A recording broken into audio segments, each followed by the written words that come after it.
राजू ऐक ना, हा. काल परवापासून आपण दोघं जण रील बघतोय ते जंतर मंतरचं.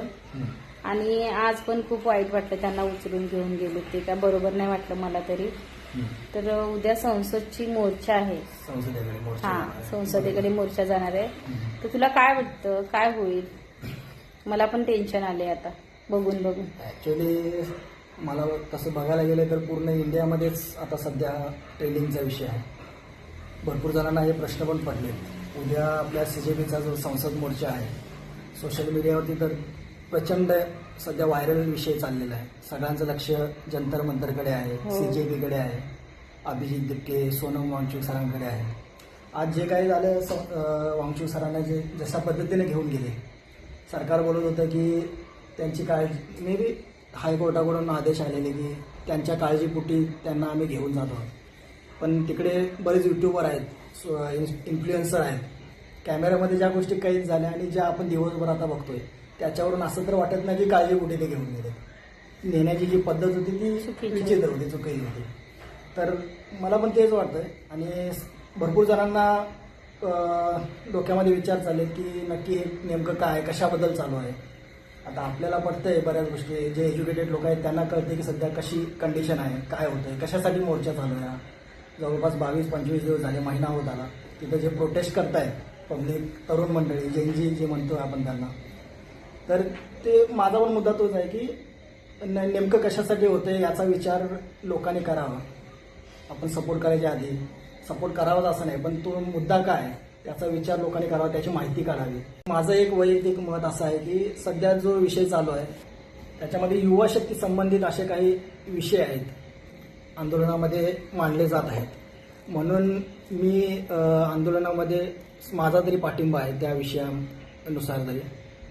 पण माझी अशी इच्छा आहे की प्रत्येक तरुणाने स्वतः त्याची माहिती घ्यावी, विचार करावा आणि मग स्वतःचं मत मांडावं. बाकी मोर्चा उद्या जो होतोय त्याच्यानंतर काय होऊ शकतं असा प्रश्न तुला पण पडलाय, मलाही पडलाय, किंवा इंडियामध्ये सर्वांनाच पडलेला आहे.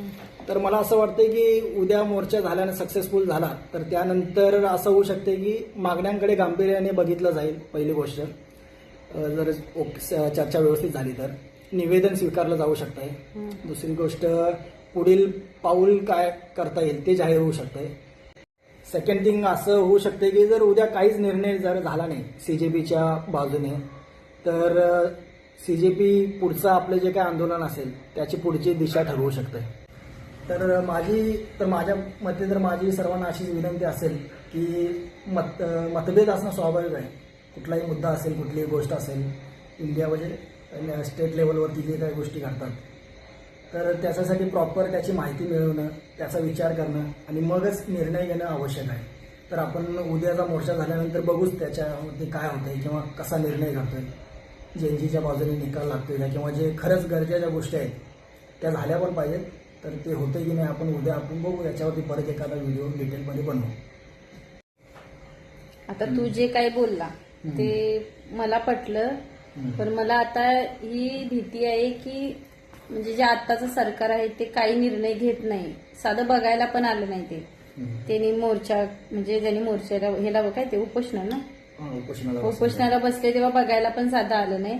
पण ज्या पद्धतीने त्यांना घेऊन गेले तर त्या पद्धतीनं अजून वेगळा निर्णय करून काहीतरी वेगळं कार्य पण करू शकतात ती लोक. तेच म्हणून म्हटलं ना, दोन्ही बाजू आहे. दोन्ही बाजूने बोललो ना की जर प्रॉपर त्यांना जर याच्यावरती निर्णय घ्यायचा असेल किंवा एवढं मोठं आंदोलन झालं, मे बी आता बरेच पब्लिक तिकडे जमा झाले, बऱ्यापैकी हे आंदोलन म्हणजे जी लोक गेलेत फॅमिली सोडून वगैरे त्यांना पण टेन्शनच आहे ना, त्यांच्या फॅमिलीला वगैरे. आपण ते गरजेचं पण आहे ना, गरजेचं आहे, बदलण्यासाठी गरजेचं आहे. पण जी मोठी लोक पैसा खाऊन बसलेत त्यांना हे काही फरक पडणार काही फरक नाही. सध्या तोच विषय आहे ना, त्याच्यासाठी तर हे करायचं आहे.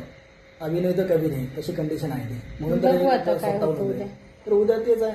चांगलं झालं तर बरंच आहे सर्वांसाठी, आपल्या आजच्या युगासाठी म्हणा किंवा आजच्या कंडिशनसाठी किंवा इन फ्युचर आपल्या मुलाबाळांसाठी असेल, तर सर्वांसाठी ही गोष्ट होणं गरजेचं आहे. जर हे सरकार चुकीचं असेल ना, सरकार बदललं पाहिजे असं मला वाटतं. सर्वांनाच वाटतंय.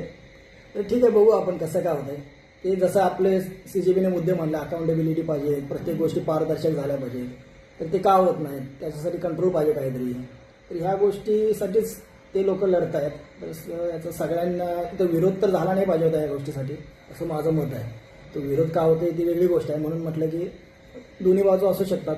तर त्यासाठी लोकांनी एज्युकेटेड होऊन ती गोष्ट समजून घेणं, आपण किती पाठिंबा करायचा किंवा त्याचा अपोज करायचा हे ज्याचं त्याला कळलं पाहिजे. तर बस एवढंच मत आहे. बाकी आपण बघू उद्या कसं काय होते, काय कंडिशन होते किंवा काय निर्णय लागतो. बघू आता.